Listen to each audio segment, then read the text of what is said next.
Hello, and welcome back to another episode of Only a Bag, an Italian travel podcast. I'm Darcy Melton. And I'm Nathaniel Mellor. Thank you, everybody, for tuning in to another episode of Only a Bag. Just off the top, we want to warn you that Nathaniel has been sick recently, so you might sound sleepy. If I sound a little out of it, I do apologize. I have been, sick for the last few days, so this is the first day I feel well enough to record. And normally I wouldn't bother, but Darcy is going back to the States. Yeah, I'm leaving in a couple of days to go back to the States for about 3 weeks.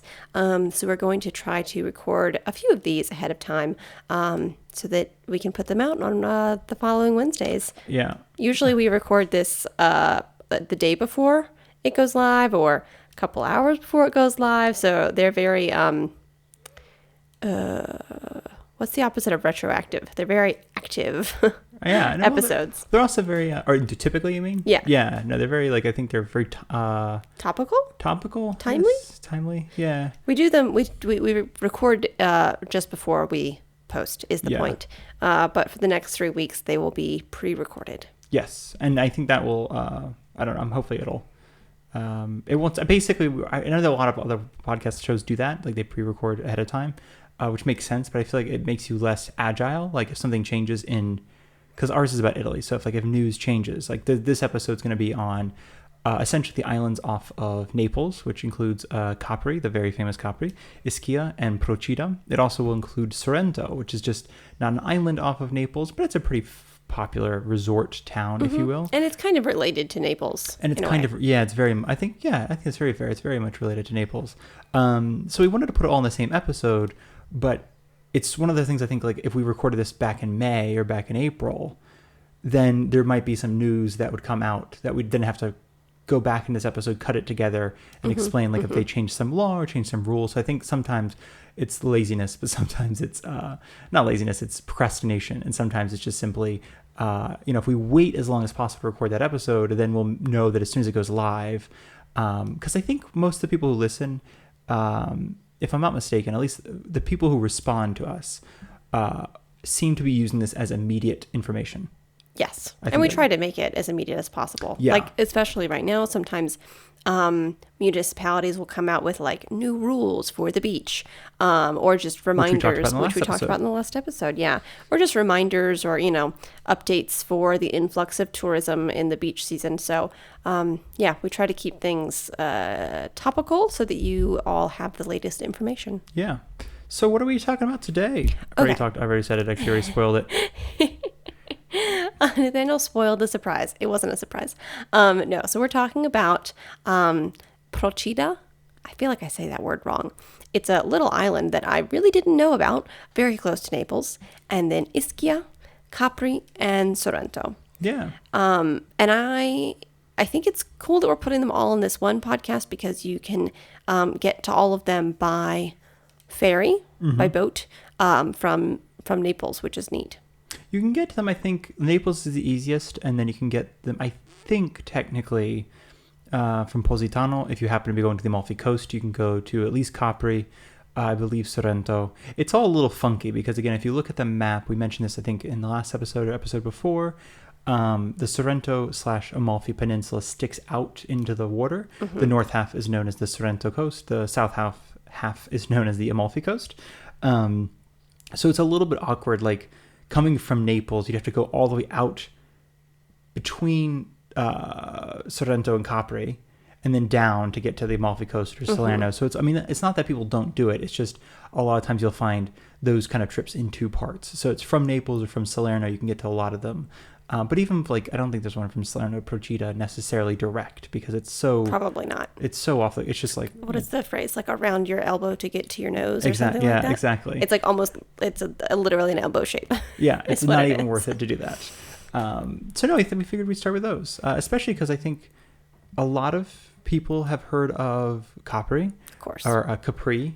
But it's pronounced Capri. It's pronounced Capri. If you want to blend in, it's Capri. If you can do a subtle rolling of the R, Capri, Capri, then do that. But otherwise, Capri.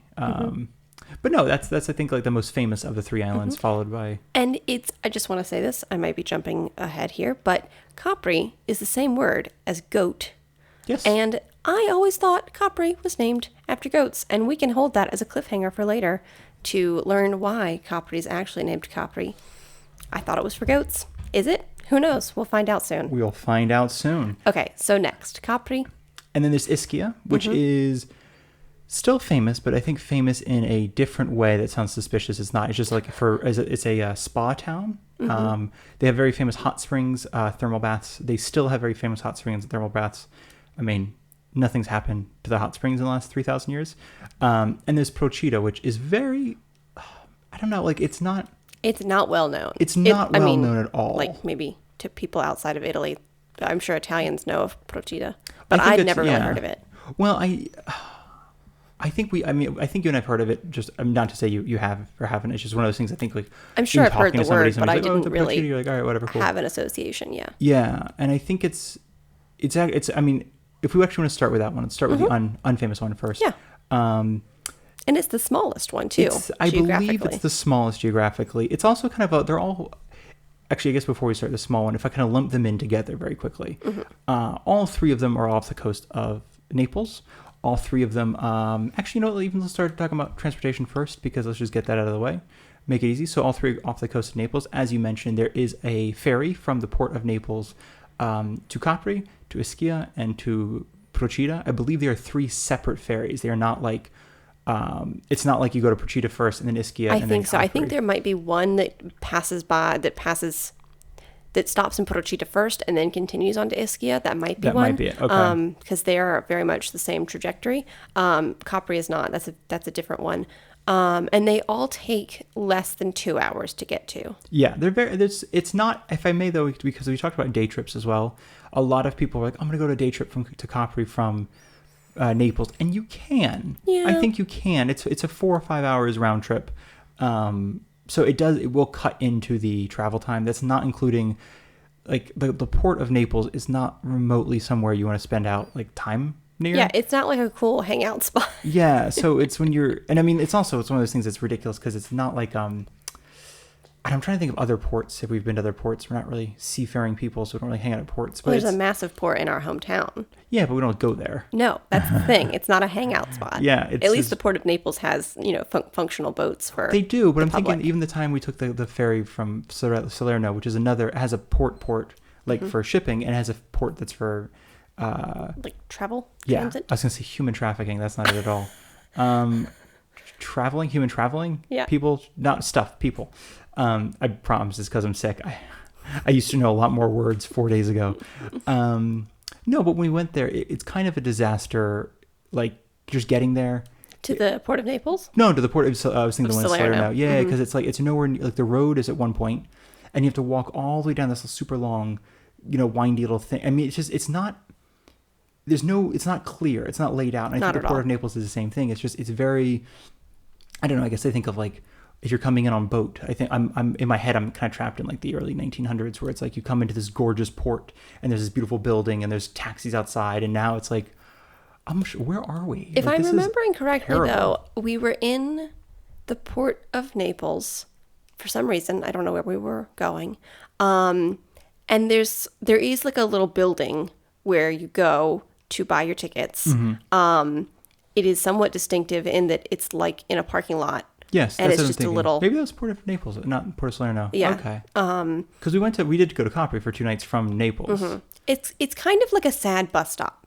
It's a very sad bus stop. It's near a great the water. Yeah. In a parking lot near some shipping containers. Yeah. So you can get there, and a lot of people use these water taxis, the ferries. So don't let us put you off of it.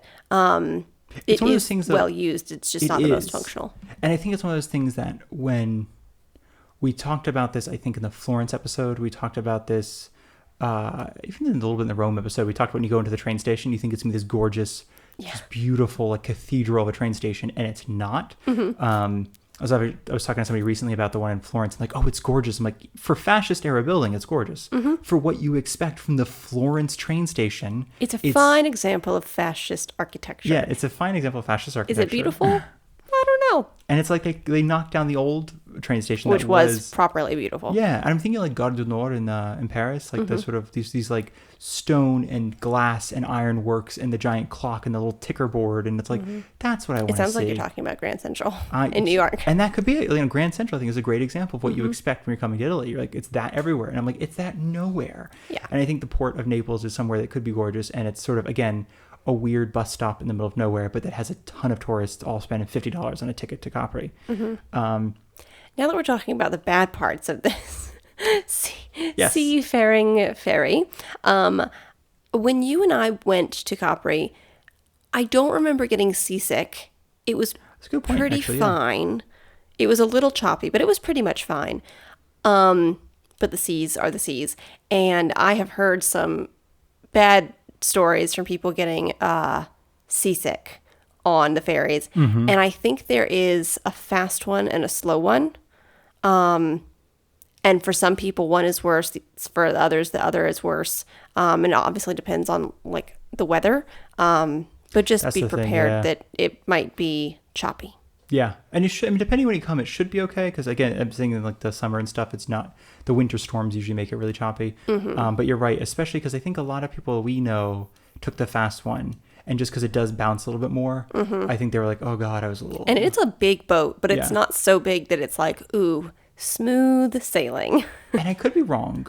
And somebody will, if you've taken this or if you've done it before and you know it more than we do, please let us know. But I don't think on either one of them you're allowed to be outside on the ferry. That is my understanding as well. Yes. They are not like the Staten Island ferry or any other ferry in existence, I think is a fair way to put it. Because I was in Tunisia and I took a ferry and I was expecting to be like the one in Italy, and it wasn't. No, so you could be up on deck. There's all these chairs everywhere. You could just hang out. Oh, that's nice. And you're on there for 3 hours. You're inside a little glass box. Yeah, it's very much like you're in a. It's almost like. It's like they put a waiting area on top of a boat is the best way to describe it. It's just a bunch of chairs in a waiting area. It's like the waiting area of a doctor's office. Yeah, it's like on there's top some of the boat. Little snacks and a little vending machine, and then 2 hours later you're in Capri. And you're all slightly sick. Yeah. So that's Capri, but we'll get to that in a minute. But Procida is now that we've talked about just transportation, it's very simple. I guess, especially if you're flying to Naples, it's very simple to get to the port. You can take a train. No, you can't take a train. You can take a taxi, or you can take a bus, or a bus to the train station, and then I believe another bus to the port. It's kind of. I was gonna say it's straightforward, but I'm like straightforward in the way that's straightforward for Southern Italy. It's complicated for literally any other place on this world. But I did just want to, I think, mention just very briefly how to get to those islands because. No, I realized again, I mentioned, I think last episode that I've been looking at Reddit here and there, and a lot of people do ask, like, how do I get there? I'm not even sure, is this the right spot? This is where Google Maps is telling me, blah, blah, blah. So that is the right spot. Yeah. But to start as an overview of all of them, they essentially were all, they've all been settled for thousands of years, some longer than others, like some were Magna Grecia. We talked about that in a previous episode, the Greeks basically coming in and settling, colonizing southern Italy. There's again like this sort of like I believe it's Capri that has some Bronze Age artifacts. I believe Ischia has a couple Bronze Age artifacts. So it's a little like there's definitely history of other groups of people before the Greeks, but it seems to be by the time the Greeks were there, nobody else was there. So they sort of rediscovered or resettled it. And since then, they're pretty much all three islands have been inhabited non-stop. And we'll talk about this a little bit more later. Ischia, there was a very brief break where they left the island for 4 years. But by and large, they're very long inhabited islands. But they all are all three separate islands. And just as a really brief overview, Capri is best known as a resort island, Ischia as a spa island, and Procida is kind of like the other one. But it was for farming, right? Procida? Originally, so that's like their history. It's they basically started as a resort town, just like the other ones, a Roman resort town. The people who lived there were farmers. Slowly but surely, they kind of went more into fishing, because while there is definitely land in Procida, it's like you're also surrounded by the water, so maybe do that first. And then like the mid 1700s, it became a shipbuilding island that fell off in the early 20th century. Basically, this giant industrial conglomerates were building ships better and faster than the island of Procida, so they sort of were losing out, unfortunately.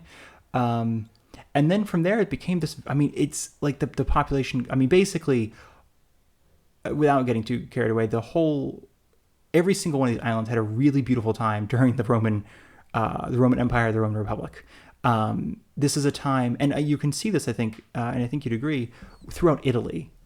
By and large, even where we are, some towns you can tell are built by the Greeks because they are either on a very high point or they are in a place that is just gorgeous. It's just like the thought wasn't build it for protection. The thought was build it for looking good. And I think that's like a lot of the old Pestrum in Syracuse and Agrigento in Sicily. I know that's like 3 of them right now. Reggio Calabria technically is a Greek settlement. They're all placed in ways that are like, that's just gorgeous. And near the water. And near the water. That's actually partly because they couldn't get into the middle they couldn't penetrate the interior of the country. Of Italy, yeah. Which is fascinating because you don't really think about that until you actually, I mean, there's some even like Puglia and Basilicata specific actually has these calanchi.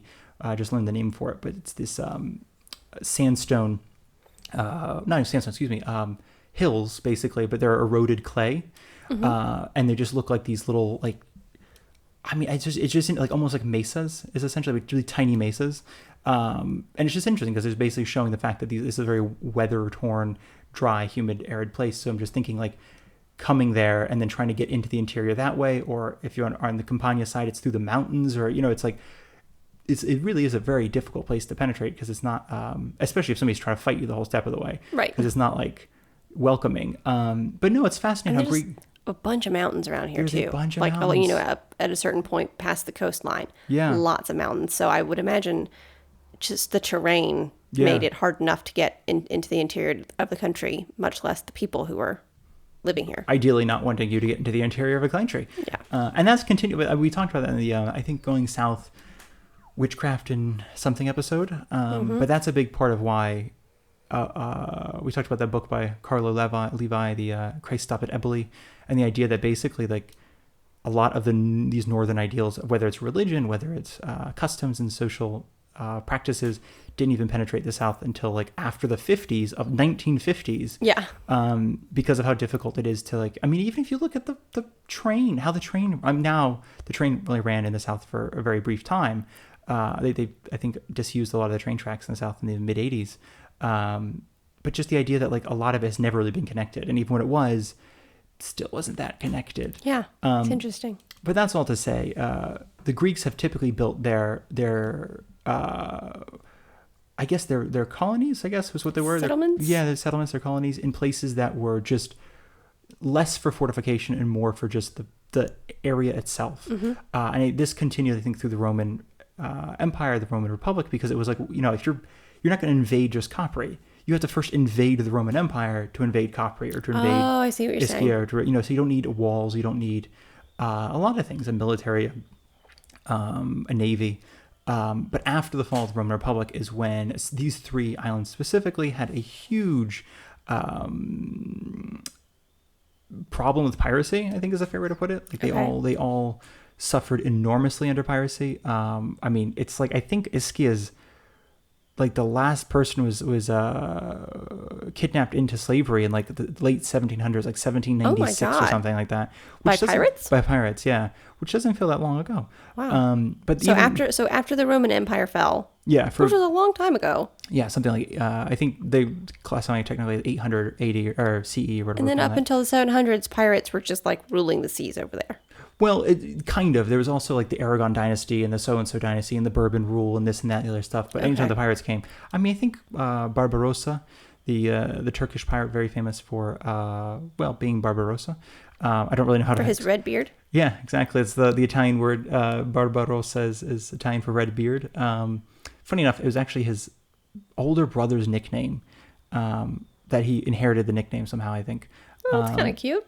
Yeah. He might have inherited it in a really like tyrannical, bloody way. I have no idea. Apparently his brother died, so he's like he took over as like the sultan, and then he's got the thing. And I mean, it's interesting, kind of an interesting. I was looking at him, but I'm like, I don't need to be looking into more people for this episode. I spent like an hour looking at Oscar Wilde's page because apparently he spent some time on Capri, and I was like, well, I'm gonna have to look at Oscar Wilde now. What was I doing? What was I on this? Oh no, so piracy. Yeah, it was unfortunate. Like, so he like, I mean, basically, I think one of the times he raided Ischia, he took 4,000 people into slavery, or enslaved 4,000 people.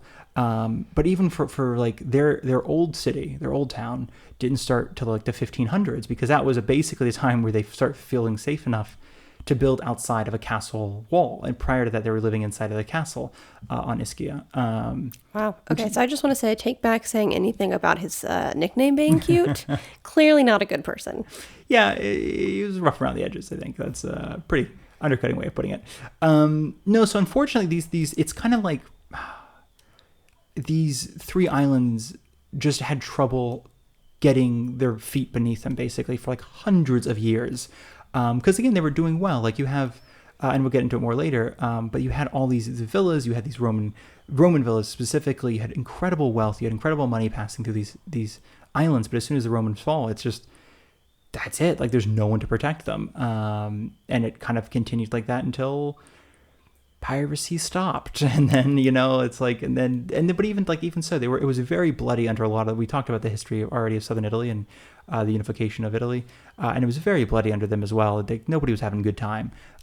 So it's kind of it's an interesting area. But the reason I want to start with Procida is because it's the lesser known. It actually was used as a filming location for The Talented Mr. Ripley, the '99 movie with Matt Damon and Really? Jude Law and Gwyneth Paltrow, which is interesting because Ripley, the new one, I think is set in Positano, which is the Amalfi Coast. So it's interesting they changed the location just because. I think, though, if I'm not mistaken, I do believe at least The Talented Mr. Ripley was all fictional locations. So they just set it in Procida, but I think it was supposed to be a different, technically a different. In my memory, I feel like it was supposed to be Capri, but it's been so I know, long that's since what I'm I've wondering. seen I always assumed it was movie. Capri or Amalfi Coast or somewhere like that, but I never really knew. But essentially, all that is to say, I think Procida has some interesting claims to fame, like the first underwater aqueduct between Procida and the mainland in 1957, which is just kind of a fun little thing. And that was to bring water from the mainland to Procida. Yeah, I guess like fresh water. Yeah, okay. To have a more I believe more what is it, like a less faulty source of like water. Basically, too many people more relying reliable. on. There you go. That's the word, reliable. I swear it's this.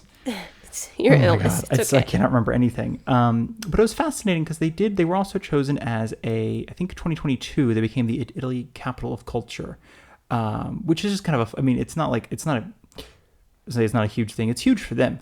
It's huge for anybody who gets it. But I think every year there's a new capital of culture. I think Europe has one, and then Italy has their own. Mm-hmm. And they're granted like €1 million for beautification. And then you said off mic earlier, specifically for Procida, that they gathered together like 30 artists to help them with these projects. It was something...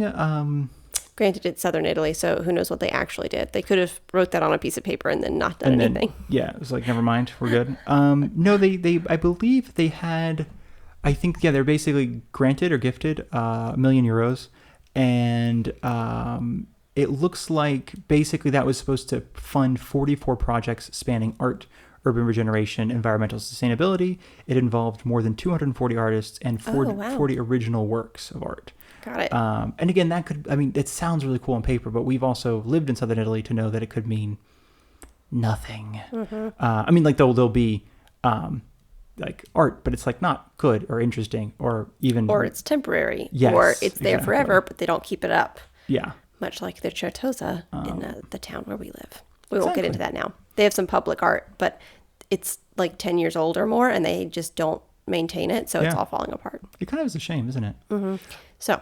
But no, basically I don't have much to talk about Procida because it's just not as famous, it's not as well known, but it's essentially if you're looking for a slower, relaxing day on the beach, but you still want to walk around that sort of classic pastel-colored small town. If you still want to just basically kind of walk up and see beautiful views, because that's a big thing with Capri, is kind of check out the different villas and see the view. Procida is a great option. It's cheaper than Capri. It's cheaper than Ischia. It does not have like the high-end luxury stores there that Capri does. It does not have the thermal springs like Ischia. So in that sense, I think it's sort of not as famous for a lot of reasons, and definitely geared towards more slower traveling. Like if you're going to spend some time there, it's a good location to be. But you're also just off the coast of Naples, so it can be like, I don't know, Capri is nicer because it's farther away. Ischia is nicer because it's farther away. It's not as close to like a port, so you're not getting all that boat traffic, basically. So depending where you want to be, Ischia is a lovely Procida. Procida is a lovely little location that is not as famous. But again, we talked about this again in a previous episode, but it's that sort of thing like, and it's come to me more and more. But we talked about like when you were traveling, Italy right now is encouraging people to go to smaller locations, different locations. They're like, Venice is being overrun. Rome is being overrun. All these cities are being overrun. Just please go to some of our other locations. They're beautiful. We talked about how difficult that is because, it's Venice. There isn't another Venice somewhere. Right. It's Venice. And I think a lot of it, for me, I'm realizing, because the more I think about it, is about shared experiences. Mm-hmm. Like when you go to Capri, even though everybody has gone to Capri now, not really, but it's just such many people have gone to Capri. I think it becomes like you now have something in common with that person. Yeah, when you go back home, you have things to share with your other friends and strangers that you meet who've also been there. Exactly, and even if it's just the kind of like, oh, which resort did you stay in, and which overpriced tourist restaurant did you eat in? I only say that because we have had so many conversations with like, I eat the best restaurant, and I'm like, I can guarantee you that was not the best restaurant in Capri. Just hearing the name, I can tell you that's not the best restaurant in Capri. Which is very superior sounding of me. But I know it's the same thing. I think when somebody comes to Savannah and says that was the best restaurant I ever ate at, and you're like, no, that was not. Trust me.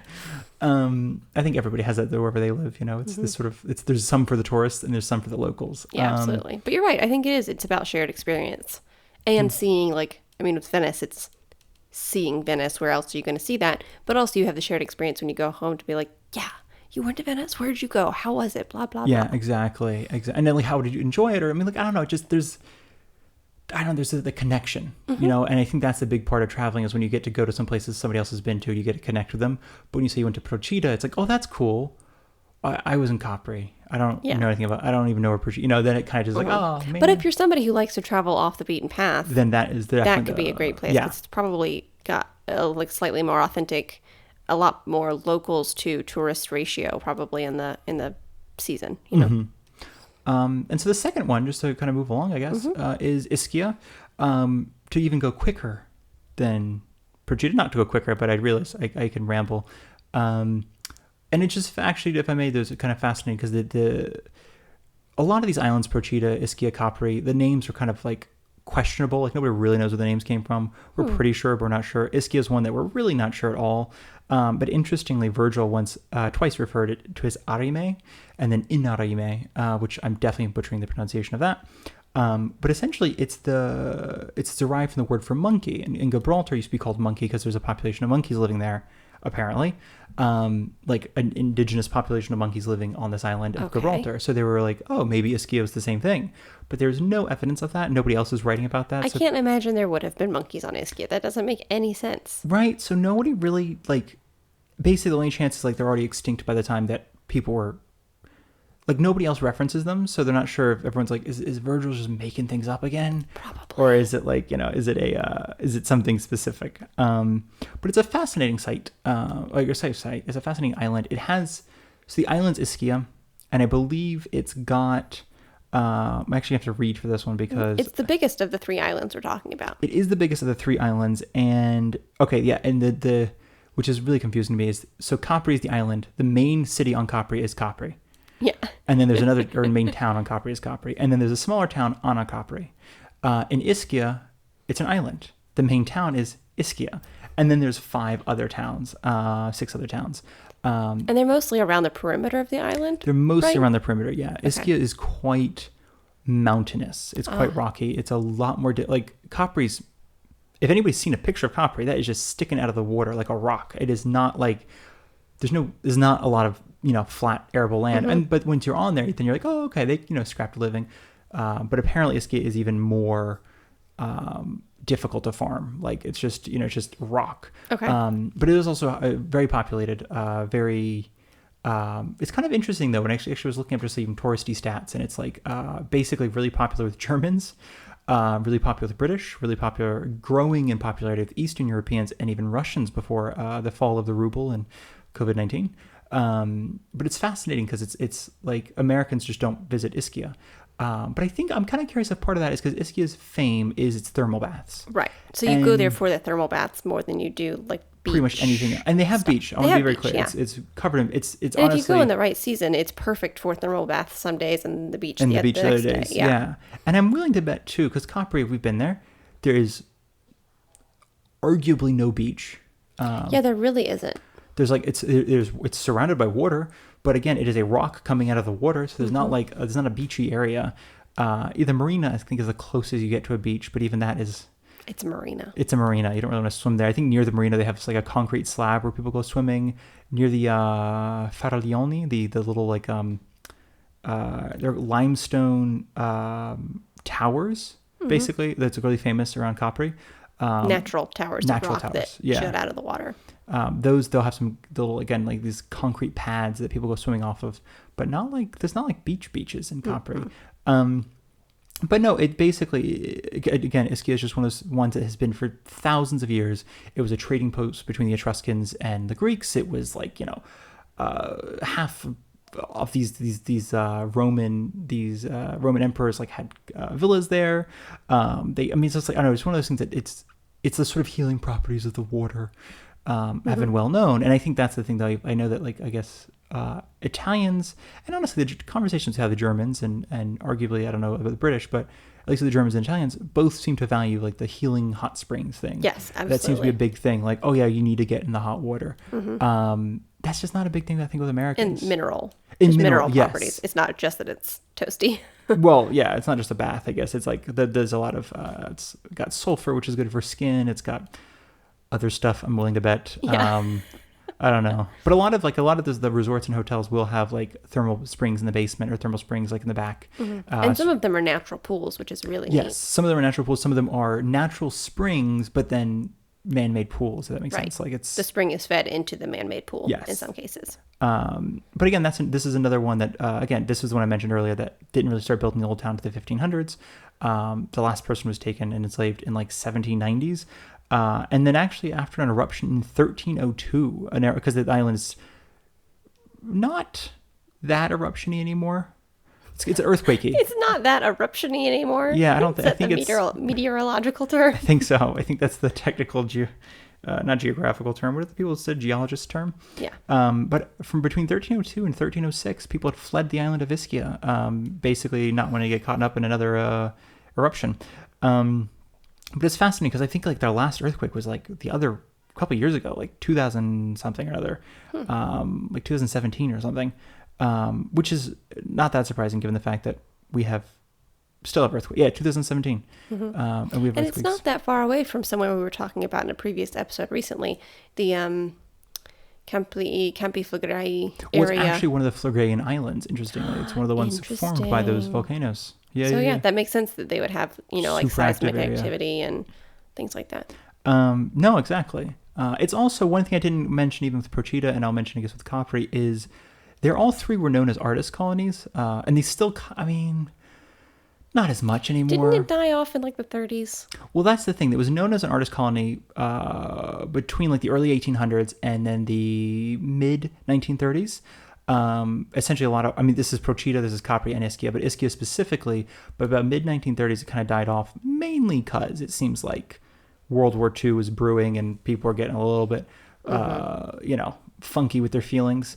And then by the 50s, it actually picked back up again, is when it started again. And then from there, again, it was like immediately back to artist colony, immediately back to writer, artist, performers, a lot of actresses, a lot of actors and writers and etc. had villas, had houses. They spent their time there.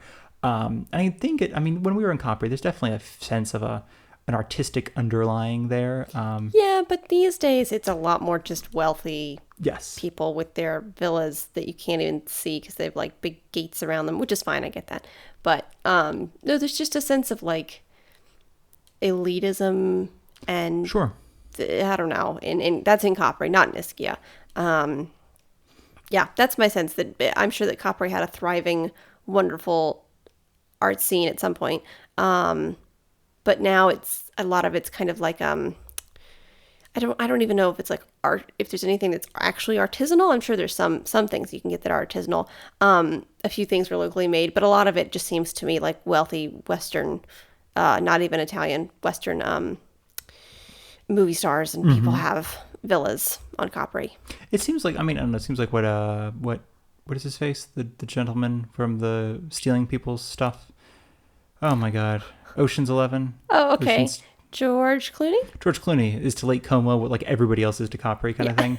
I know, because I feel like he's a real trendsetter in Como. Really, yeah. One day Como is going to be the place. It definitely is. Yeah, it's pretty famous. Well, I meant like it doesn't have an island off of Como or something. Is that what it was? He? He sold it a couple of years ago, but yeah, that was his thing. I have no idea.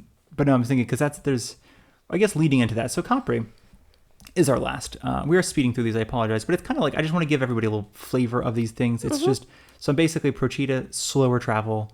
Ischia, if you're looking for thermal baths, if you're looking for swimming, if you're looking for more beach, there's some beautiful hikes on Ischia. It's more populated. It's also more populated year round. Like it's definitely a summer resort. But if you're, I mentioned this because some people on Reddit were saying, I'm coming in like December, I'm coming in January, and I want to go to these islands just because I can only afford it in the winter. But like, are they going to be open? Definitely go to Ischia. Do not go to Capri in the winter. Yes. We've been in the winter, and it's not, I guess, if I may, it's not, things are still open. Some things are still open. Yes. No, but like restaurants are still open. Not all restaurants, but most restaurants, cafes. The buses still run. Grocery stores are still open. I'm just thinking Capri's not worth spending for me. I'm glad we had that experience, but I wouldn't recommend anybody spend the money to get to Capri and stay there, which it wasn't even that expensive. But if you have the option of going to some place with thermal baths and hikes and that's the thing. More life there, when we went, it was very, very few people. It seemed like actually living there in the winter. And it was just kind of like eerie and difficult for a vacation, where Ischia does seem like it's just more inhabited year round. They have a thermal bath so you can get in the water in the winter. Yeah, I think that would be a better option for the winter. Exactly. I think that if you're looking for specifically just winter, I definitely think that would be the better option. So last, but very clearly not least, it's the most popular, is Capri. Again, not Capri, but we will get into that. And Darcy mentioned earlier that she was surprised that Capri is not named after the Italian word for goats. Drum roll. What was it named for? It was actually named after the ancient Greek word for wild boar, kapros, interestingly enough. That totally makes sense. Well, it's interesting because also fossils of wild boars have been discovered, but not fossils of goats. But it's also like, when you see it, you're like, I can imagine goats live there, because you look at the island, you're like, yeah, it looks like goats live there. It's a very rocky, hilly place. But it's given the fact that boars have overrun a lot of the coast here and like southern Italy. And they're very good swimmers. Yeah. Oh my God, that's so cute to think about. Paddling over for their afternoon munch on some foliage. I don't know what boars do. So cute. But I thought that was fascinating. And Capri is obviously, it's, again, without getting too into it, because I realize I don't want to be overloading people with just why you should go or what to see or anything like that, because it's famous for a lot of reasons of, I don't know, like four of the biggest ones. First, the Blue Grotto. Grotto. How do we say that in English? Grotto? Grotto. Okay. Grotte Azzurra. That is, you can only visit it sometimes. It's basically, you have to go under a, what do you call it? Like a archway. And you end up in a natural archway, and you end up in this cave, and it's blue, obviously, because the water, little sunlight reflects in the water, and it makes it blue, blah, blah, blah, blah. Very cool. But you can't go all the time. If it's too rough, nobody will take you there. If it's certain days, you have to go by boat. You can't swim there. I don't believe you can swim in there either. Like, even if you owned your boat, I'm not sure. I'm fairly certain they don't allow people to swim into it. It's funny though to me. It's always because there's a book from the mid 1850s, I believe, mid 1800s, about basically sort of this like a tourist. It's a German tourist guide to Capri. And it's something about like rediscovering Capri and the Blue Grotto. And since then, it's been a very famous tourist destination, the Blue Grotto. But there's also evidence of like Romans stuff in the Blue Grotto. So I'm like, clearly not discovered by the you set off Mike tourists. Earlier or something. There's a quote about, discovered by tourists, blah, blah, blah, with evidence of Roman ruins. And we both have a problem with the word discovery. Yeah, I'm like, it's not discovered if it's rediscovered. I can do rediscovered, because that's the other thing. It's like there is, even where we are, the coastline where we are, there's a lot of rocky coves, there's a lot of rocky caves, and you can go to them by boat, you can go there by swimming, and some of them are going to kill you, and some of them are going to be beautiful caves. And I imagine a lot of people just don't really want to find out which is which until like scuba gear was invented, or until you're a German foreigner just having a day. Just a German tourist going about your day. I don't know, doing normal German touristy stuff. But thankfully that's not the only grotto. Yeah, there's at least 2 more that have names. Such as? There's the Grotta Verde and the Grotta Bianca. And Darcy, what does Grotta Verde and Grotta Bianca mean in English? Grotta Verde means the green grotto, and Grotta Bianca means the white grotto. And you may remember from moments ago the Grotta Azzurra, which means the blue grotto. That is fantastic. I love that they kept on theme. Yeah. I mean, I always hate when they change it to like, that's Mary's grotto, and the other ones are based on colors. And I'm like, no, they're all colors. Let's keep not it on theme, veer people. away. But that's one popular thing to go to see in Capri. Which, by the way, again, we haven't actually seen that. I don't think, have we? No, we never went to see the Blue Grotto. No, we saw we went in winter. We went in the winter. We saw the Faraglioni, which are the rocks coming out of the water. Which it's ultimately rocks. I mean, it's beautiful. And they are ultimately rocks coming out of the water. Yeah. It was a beautiful trip to Capri. We actually stayed in the town of Anacapri because it was much cheaper. Mm-hmm. There's, as I mentioned already, there's a bus that runs between the two, like every 10, 15 minutes. There's taxis. There's a chairlift or something that brings you up to the stop. And if you know anyone who's ever taken that bus, they have told you, I'm sure, about their harrowing journey. Yes. Of this bus that goes way too fast uphill and downhill. Yes. Just taking hairpin turns, slightly leaning to one side potentially or the other. Terrifying. But also you can walk from one to the other. It's like they have a walking trail cut into the mountain, but you have to basically cross the road at different stages. So like as we took the bus down, we would see mostly older people kind of just walking down the hill or up the hill with groceries usually, which is like wild to me. I mean, the bus is not that expensive, so I was like, I will give you the bus fee to not do this. This is insane. They gotta get their steps in. I know, that's the thing. Especially living here, I'm like, everybody's doing that. I'm like, okay, to be fair, we have to do that too. But if there's a bus, I'd be taking the bus. I think our older neighbors still would not be taking the bus. No, you have to stay healthy. These like 90-year-old ladies just up and down the hill every day. I know, like in their wedge shoes. Six what is it? Bottles of water. What are those? 1.5 liters of water. So that's 9 liters of water in one hand. They got the sack of firewood in the other. Ridiculous. There's also some villas on Capri. Yeah. Tons. There used to, and that's the thing. Again, when I say it used to be famous as a resort during the Roman times, it's like everybody had a villa on Capri. People still have villas on Capri, but they're different kind of villas. But interestingly, actually, just a fun little bit of history. When Augustus, the Roman emperor, was building his villa, he discovered giant bones and weapons made of stone. And he displayed it for the public to see, and even Virgil wrote about it. It's basically like these, like, what heroes and their weapons of stone, and these, because it was called the Sea Palace, where Augustus. I mean, what a great name too. I'm gonna go to the Sea Palace for the weekend. I'll see you guys later. Like amazing. But I thought that was fascinating, just because it was a. I don't know if they've confirmed what kind of bones they are. However, when I was reading about Ischia, I was reading a brief mention that there were fin and sperm whales living in the Gulf of Naples. Interesting. So I wouldn't be surprised if it was some sort of whale bone or something like that they'd found. Because otherwise I'm like, what other creatures are they hunting there? With large bones. They have large bones, and they're hunting with like stone weapons. Yeah. Wow, that's unless fascinating. Unless those are unrelated stone weapons. But I thought that was kind of fascinating, yeah. And I believe Tiberius actually was who built Villa Jovis, which is kind of still the most famous villa. I think it's the best preserved villa. Mm-hmm. It's a Roman ruin of a villa. Mm-hmm. And he lived there until his death. He ruled the Roman Empire from Capri. Wow, fancy. I know. And if I may skip ahead a little bit, unless you have any history you'd like to throw in.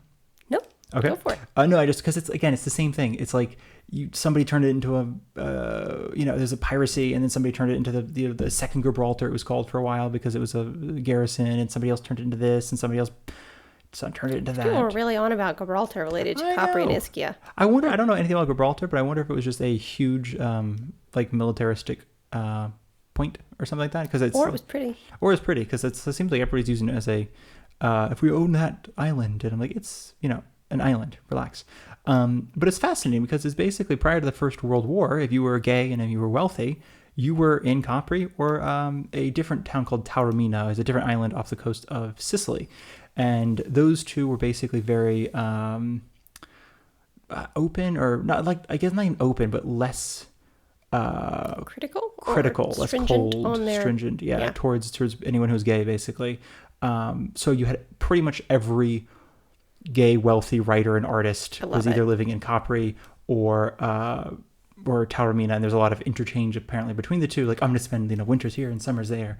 But it's fascinating because a lot of a fair amount of English, Oscar Wilde being one of them, but a fair amount of English writers who were either imprisoned for being gay or were feeling threatened by, actually one of them was being threatened by Oscar Wilde being in prison. Like, basically he had read about Oscar Wilde being sentenced to prison for being gay, and he's like, I need to get out of England. He wasn't threatened by Oscar Wilde. No, okay. That was it's way too spicy. Way too spicy. But I thought it was fascinating, just the idea that, like, a lot of people basically escaped England, and it's like, where do you go? And Capri apparently is where you went. It's a nice place to go. No kidding. I mean, horrible that people were oppressed and had to deal with but it's that. like, there's an island full of wealthy gay men. Do you want to go there instead? And it's like, instead of England, I'm sure I'd go to, I'll go to the island. But it's fascinating because, again, it's also one of the ones that we've just talked about, but it has for years and years and years and years and years been just like a part of that. I think is actually owing to the cultural and artistic heritage, like the expat cultural artistic heritage, if you will, the sort of the wealthy artistic heritage, not necessarily the people of Capri's artistic heritage. But it's, there's a lot of books based on it. There's a lot of not screenplays, I guess, but regular plays based on Capri. I mean, like, we even talked about off mic, but John Singer Sargent, who's he has some famous paintings of Capri. Incredibly famous paintings. And interestingly, actually, I was reading about, not that it's interesting to anybody, if you don't know who John Singer Sargent is, by the way, very briefly, famous American painter. American Impressionist painter. But it's realism. It's impressionistic realism. And who does mainly, I would argue that his main, portraits. His thing is portraits, but, like, he does a lot of other things that are not portraits. But his main focus is what people think are like, God, that's just gorgeous, are his portraits. And I think you said impressionist, and I think it's like he's the kind of guy who, he's one of those painters that, like, it's that one brush stroke. Right. Is somehow able to make. He can capture people's, like, faces and their soul with very, very few brushstrokes. It's really fascinating up close. And he did a lot of work on Capri. And actually, there's this one. Was he gay? No, I don't think so. He just was really liking Capri. Okay. No, but I only mentioned him because he actually worked with a model there. It's kind of this one model, and I'm trying to find her name. I think it's called, like, Rosina or something is her name, Rosamina. And her last name was like Ferrari, I think, or Ferrara. Ferrara, yeah. Ferrara. And the reason I mention her, though, is because at the time, a lot of artists were coming there, and they were used to finding models in Paris and England, and it was not that difficult. There were professional artistic models who knew how to sit for long hours, and you'd be paid X amount of money, and they'd be familiar with certain poses. And while at first there was a lot of that in Capri, that slowly dried up, especially actually owing to a lot of religious influence. There was a lot of, like, no, you don't want to sit for these people. That's blah, blah, blah. And she was one of the few that would. And actually, I can't remember who, but somebody basically praised her for her ability to sit for as long as the models of Paris and London. And actually, she ended up being married or getting married to an American painter from Detroit, I believe, and he's got 12 pieces of like frescoes, I think they are, maybe, or they're not mosaics, they're either frescoes, I believe, or just paintings in the Library of Congress. He has these 12 like figures in the Library of Congress, but he's a I can't remember his name again off the top of my head. I apologize. If I was doing this when I wasn't sick, I'd be remembering things better. But no, that was interesting. And then she left Capri, and they got married and moved to Westchester, New York. But this is all to say is it was for a while, it was a very, very famous island. And then again, it kind of died off before World War II, and then it came back again in the 50s and really never quit. So far, yeah. So far. Yeah, like for the last 70 years, it's been a pretty, and not so much, I don't think it's a very popular, wealthy gay town as much as it used to be. I have no idea. I didn't see the evidence of that in the winter when we were there for a few days. That's a good point. So I cannot confirm or deny. But I guess I didn't see any wealthy people when we were there for the few days in the winter, so I don't know. But no, I just think that's fast. It's just the idea that like since the 50s with Ischia and Capri have both been like basically post World War II when things are recovering and the lira would have been just garbage. You guess you come to Italy and, spend big bucks. Mm-hmm. So that's things to see, I believe. So it's basically the villas, it's the Grotto. But I think most people on Capri just walk around and I mean, it's check a out lovely the old place town. to wander. It's a beautiful place to wander. Again, it's not a swimming thing, which is okay. If you're coming on a day trip, you don't need to swim there. If you're coming from Sorrento, there's arguably better swimming around Sorrento, better swimming around Amalfi. And if you have the money for it, if you've planned for it, it's a great place to rent a boat, rent a little boat tour. I imagine Ischia is similar, although I know we talked about Ischia having more coastline that is actually swimmable. Capri, like you said, really doesn't. But it's a great place that if you can afford it to get a boat and then go swim off the coast with the boat and kind of the open water. Yeah. And visit the grotte. Yeah. I think that's a pretty good way of putting it. That's just like it's a really if you're I don't know, it's like also because people always put it together, like should I go to the Amalfi Coast or Capri? And I'm like, I don't know. They look the same. They're not the same. Yeah. So I think it's a hard, it depends what you want to do. If, again, I think Capri's also, I don't know. I liked it, but it's also, it's quite isolated feeling. It's a kind of interesting feeling. It is. And when we were there, there weren't that many tourists, but it still felt like everything we saw was for tourists. Yes, absolutely. We got charged, I think it was like €8 for cappuccino. I know we talked about this in another episode. There's a sitting fee for each cappuccino. So we spent €16 on coffee that day. And that was in 2015. I can only imagine what the prices are now. And it was sleazy. I mean, like every other place we've been in Italy, they ask you politely, do you want to sit or do you want to be at the bar? Or they don't say anything and you can make that choice for yourself. But at this one bar in Capri, and this is obviously not to say all of them, it was our experience at one bar in Capri in the winter. And they were very insistent that we sit down. And we had some experience in Italy before this. So I trusted it to be like, oh, we're friends, we're family. There's nobody sitting at these tables. Yes. It's the winter time. Just sit, have your coffee. We don't care. That was the vibe. Because especially because we were coming from a lot of other small towns that is the vibe where it's just like, no, what do you mean you're not going to sit? Sit. Yeah. It's winter. You're chilling out, relax, have a cappuccino. You're not going to, And I tried to go to the bar and stand at the bar, and they were like, no, you should really sit. And then we got charged this exorbitant sitting fee after we were basically told to sit. And I thought, oh, maybe they're, for some reason they don't allow people to stand at the bar. And we went to pay. No, there were definitely people standing there having their coffee. So that was scammy. Isn't that just kind of like a sour note too? Like, because especially people always ask too, like, is Capri expensive? I'm like, no, it's €1 for the cappuccino. It was €7 for the sitting fee. And again, it's like you need to make your money somehow. But I'm like, it's the winter. No one is here. It was freezing outside. We just assumed they were being nice, not like scammy. Yeah. So I know. I think that just like for us, because there's also like we had a hot chocolate one day at a different bar inside. I think it was like €4, which is more expensive than hot chocolate. Normally, is it like $2 or $1.50? But not, It wasn't insane. It wasn't insane. And it didn't feel like a scam. It just felt expensive. Yeah. But I think like you actually have some food, right, for Capri? Yeah. Well, the main thing I wanted to talk about this goes for all of them. So obviously, I have one specific Capri thing, but for all of them, they're islands, obviously. So you might well expect fish. Fresh fish is a big thing that you can eat there, and we are vegetarian, so we have not eaten fish. But I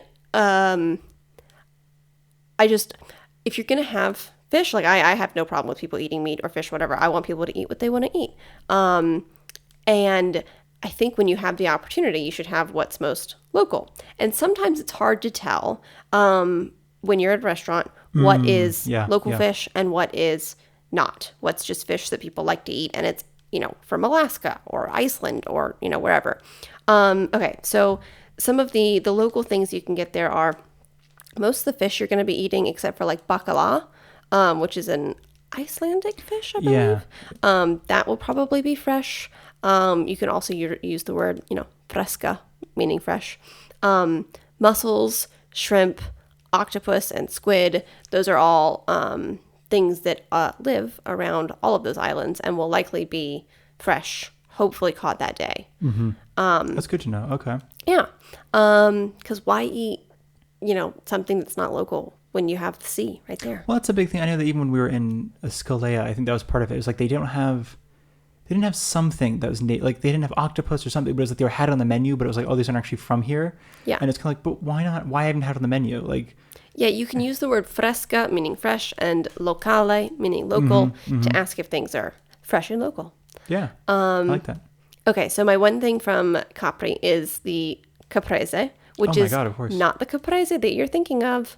It is not. I'm not going to talk about the tomato and the mozzarella and the basil together. So I said, of course, way too soon. Mm-hmm. I am talking about the chocolate cake. Ah, of course. Mm-hmm. Which is, I think, way better than the tomato, fresh mozzarella, basil. Amazing. But, so the chocolate cake caprese is like an almond flour chocolate torte. Mm-hmm. And is like light and amazing and chocolatey. And it's the best. And it is from Capri. It's also gluten-free for anybody who is... Yeah. I say that only because it is a dessert in Italy, and sometimes it'll be in the menu, torta caprese usually. Mm-hmm. And it is egg, almond flour, chocolate powder, sugar, and that might be it. I think that's it. So it is naturally gluten-free. You can double-check, but like it's not one of those ones that people sneak in a little bit of... again, Italians typically are so stringent about their, like, we're not going to put flour into something that doesn't need flour. Mm-hmm. But they will sneak in gluten sometimes. Not on purpose. It just needed some breadcrumbs. Yeah, exactly. Well, that's a good point with some of the dishes. But I don't think that's the case with this, and you can ask. Yeah, if you're celiac or gluten-free or anything like that, you can... torta caprese is a great go-to... I don't know, it's just a flourless chocolate cake, but it's not dense. It's quite light. It's quite... it's fluffy. Fluffy, yeah. So wait, the caprese salad is not from Capri? I don't know. Okay, because I only know that. I'm only curious because obviously they don't have. I'm trying to think, right? Like, well, while I look this up, the mozzarella would not be right, and neither would the Capri, basil technically, because that's from buffaloes and sometimes from cows. And I'm thinking the basil would be from Genoa, usually, like the Genovese basil is what people use, or the sweet basil, Italian basil is usually Genoa basil. Tomatoes, technically from around Naples, like Vesuvius, but I only mention this, by the way, to anyone listening, is because sometimes in the States you'll get the caprese with like vinegar on it, like balsamic vinegar on it, yeah. Which is very much not a thing in Italy. It is very much a Americanization of an Italian dish. But in Italy, you can find the caprese sandwiches. That's really, really popular at like the train stations, the bus stations, the autogrills, the airports. But like the caprese sandwich is a classic. Mm-hmm. So did you find? I did. I found some information. So it is believed to have been created in Capri, but people don't know. However, like you're talking about, there's the caprese sandwich. There's also a dish that is from Capri, which is the caprese ravioli, which doesn't mean the same thing. It's not the same ingredients. But so it's ravioli with Parmesan and caciotta, which is a kind of cheese, and marjoram, which I think is interesting. So that's all stuffed inside the ravioli. And then it has just, typical basil and tomato sauce on top. Interesting. So somewhat similar ingredients, but I'm skeptical as to whether this caprese salad actually originated in Capri. Because none of it is from that area. It's like I can see it like from Naples, and they're just saying like on Capri I ate this once, but I can't imagine ever being from Capri. Yeah, there's also stories of it being related to the Italian flag. Sure, it's the same colors. So that makes sense. I could see it coming from Naples. Because they would have those ingredients locally. Mm-hmm. And they'd make it like as a summer dish or something like that. And they're all about food that's the color of the Italian flag. Well, at least they're two dishes. Yeah. So, I think they give up after that. I'm skeptical about whether that's from Caprese, but the cake is from Capri. So that's a Capri cake. Okay. What else is it? Or is there any other food? Or is that it? I'm sure there is, but that is what I have written down. No, that's good though. I mean, because again, I'm glad we brought that up though, mainly because we're going to talk about this more in the next episode with like limoncello in Amalfi and Sorrento. But it's just one of those things like when you're in Capri, one thing that we found is the food is really, really expensive and not often very good. And that's not because it's Capri specifically, it's just because it is trying to cook to typically American or other European tastes. It is trying to make it with not necessarily lower quality ingredients, and which is oftentimes true, but more affordable ingredients. And I don't know, it's just because I'm thinking like that's the difference between Procida and Ischia and Capri. You have Procida has very few tourists, so a lot of the restaurants are still for the people locals. Of Procida, locals. Same thing with Ischia. You have so many people living there. It's like, of course, some of the restaurants are going to be mostly for locals. But with Capri, with, having so many day visitors and having so many overnight visitors, it's like, it would make it's like if financially. People want to make money, they make money. They make food for tourists. Yeah. But of course, the last thing we haven't talked about, and then we can say goodbye, is Darcy. Are Capris from Capri? What a great question, Nathaniel. Yes. Technically, they are. Yes. Famously worn by Audrey Hepburn. I know. And also myself in my youth, but different kinds. I had the flared leg early 2000s ones, not the really chic sort of pencil-legged Audrey Hepburn kind. That's fair. Well, apparently, so they did. The Italian, I believe, Italian fashion designer, but probably not. Actually, now I'm clicking at it. German fashion designer. There we go. Sonja de Lennert popularized them in 1948, but basically based them off the style of Capri, which makes sense though. Why? And I said this off mic, and you responded off mic rather, because you said the pants are pronounced capris, not Capris. And that makes sense why people pronounce the island Capri, not Capri. It does. But it's fascinating. And a lot of people apparently do wear capris to Capri. Oh, to Capri. To Capri, especially if they're going for the day or if they're going to overnight, they're like, I have to pack my capris for Capri.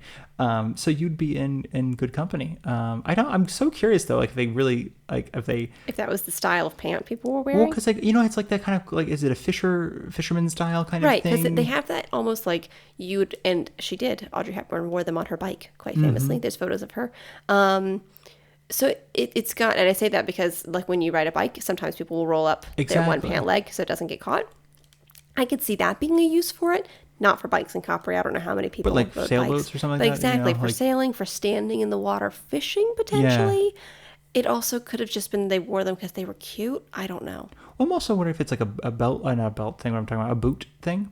Like if you had boots and it's like if you want to rather than having long pants and short boots, you have tall boots and short pants. I'm wondering if it's just something, or if it's just simply like, hey, we can cut off this little extra bit of fabric and save it. Fabric. Yeah, it's hot year round. We don't need pants. The famously hot ankles in Capri. That might be the thing. The famous hot ankle of Capri. If they don't have it, we should start that. But I think I apologize. So I hope this episode made sense to people. Again, I do apologize. I am still mentally recovering. And in the next episode, Darcy's going to actually take over. I say next episode. And I think we said that we were going to talk about Sorrento in this episode. We're going to do that next episode. It's getting too long, this one, yeah. So we'll do that in the next episode, but that won't be filmed very soon after this one. But Darcy will take charge, so it will be coherent and cognitive and make perfect sense. I think you did a great job. Thank you. I hope that everybody learned something. I hope that everyone, at least if they have on their list Procida, Ischia, or Capri, they know that Capri is high-end fashion brands that are sold there. Things are expensive. It's beautiful, but it's also, it is Capri. So it's like, if you want to have that sort of connection with somebody, you go there. After the fact. Ischia is a little bit quieter. It's a little bit more populated, or quite a bit more populated. More beach, hot springs, hiking, things to do.